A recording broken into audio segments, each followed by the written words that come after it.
Have you ever been to a concert or a live music event and looked at the musicians and seen these weird, chunky earbud looking things hanging out of their ears? Chances are those musicians are using what's called an IEM system. IEM stands for in-ear monitors. Essentially, instead of having speakers or floor wedges blasting at the musicians, they have a signal coming through their headphones. That way they can hear everything perfectly.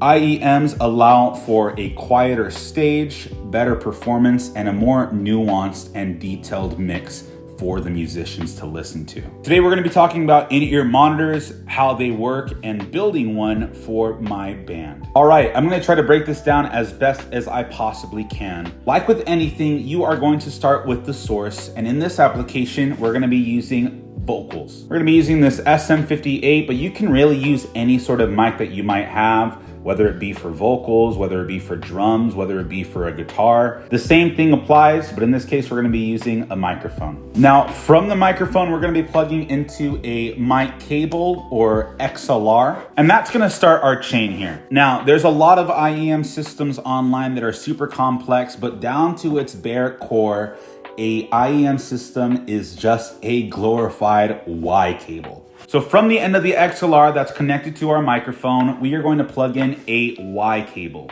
We now have two identical sets of outputs. And we are just gonna go ahead and label that in ears. Now, the other split from this Y cable is gonna go to the front of house, or essentially what the audience hears. What the front of house engineer decides to do with that XLR cable is completely up to them. Now, one thing to note is whatever adjustments are made to our in-ears does not affect front of house, nor the other way around. Now, our in-ears need to plug into something that can adjust levels. And in this case, we have a digital mixer. We are using the Behringer XR16 for this application, but there's so many different digital mixers that you can use. There's analog mixers that you can use. There's audio interfaces that you can use. That doesn't matter. What matters is that we need something to control what it is that we are hearing and the different levels of all of the inputs. So let's say that I wanted my vocals from this microphone to plug into channel 1. I'll just plug it into channel 1 and I can then control how loud I want channel 1 to be. Let's say I want to plug in a guitar and I have it running through this orange XLR cable. I'm then going to plug that into channel 2.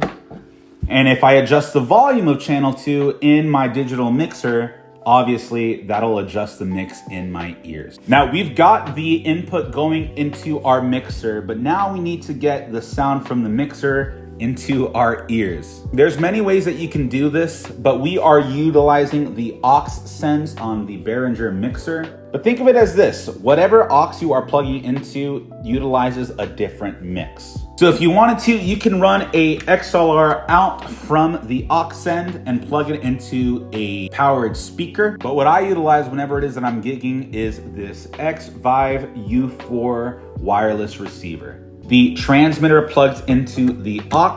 I then keep this on my person, plug my headphones into here, and I can then listen to the sound being transmitted wirelessly. And that's basically it. Now you can get as complex as you want with this, and you can have tons of wireless systems, transmitters, receivers. But since I'm in a pretty simple band, we're not really doing this professionally. We do this for fun and to serve our church. We try to find the most budget-friendly option while also being able to trust in our gear. Let's get started on building my band's new IEM rig. All right, this is what we're working with. We've got the GatorWorks 16U Road case. We've used other cases in the past that have been a little bit smaller. However, this is a system that we're looking to upgrade and expand on later. So we want to have the ability to facilitate all of that growth. Working from the top down, we've got our XLR splitter. This is essentially our Y cable. Next, we've got an XLR patch bay for whenever we're going to route all of our outputs.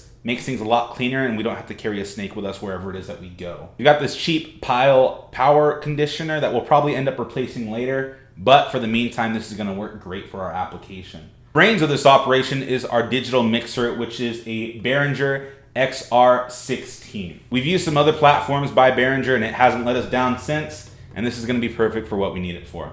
And then we've also got some other bits and bobs like this drawer here to house all of our mics and wire packs and stuff like that. Some shelves and some spacers, but let's go ahead and get to assembling this rack. So what I've often found whenever making these racks is it's easier to lay it flat on its back. That way, instead of fighting gravity, you can just drop things in, adjust as needed. So we're gonna go ahead and put in these rack screws. We're not gonna tighten them down all the way. We do wanna get an idea of what space it is that we are working with. Now for our mixer, we're gonna do things a little bit different than we have with other rigs. We're actually gonna go ahead and adjust the mounting points on this. That way, all of our pointed connections are gonna be facing on the inside. We're gonna have plenty of space on the back to adjust if need be, but I'm hoping we can achieve a little bit of a cleaner look by doing so.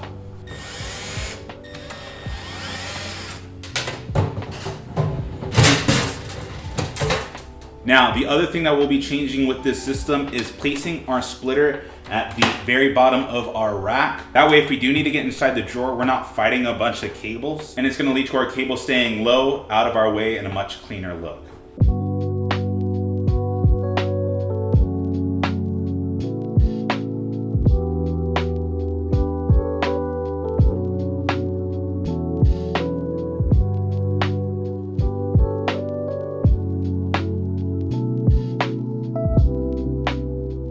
All right, after some time, frustration, and lots of sweat, our IEM system is finally complete. Everything on the face of it is clean and all of my inputs get plugged into here, which it is then split. One going to my mixer and one going to front of house. And that's it. I hope you enjoyed this video. If you did, please consider liking and subscribing. And if you should have any questions regarding IEM systems or music production or music in general, please feel free to leave a comment down below. But as always, thank you so much for watching and have a good day. Thanks.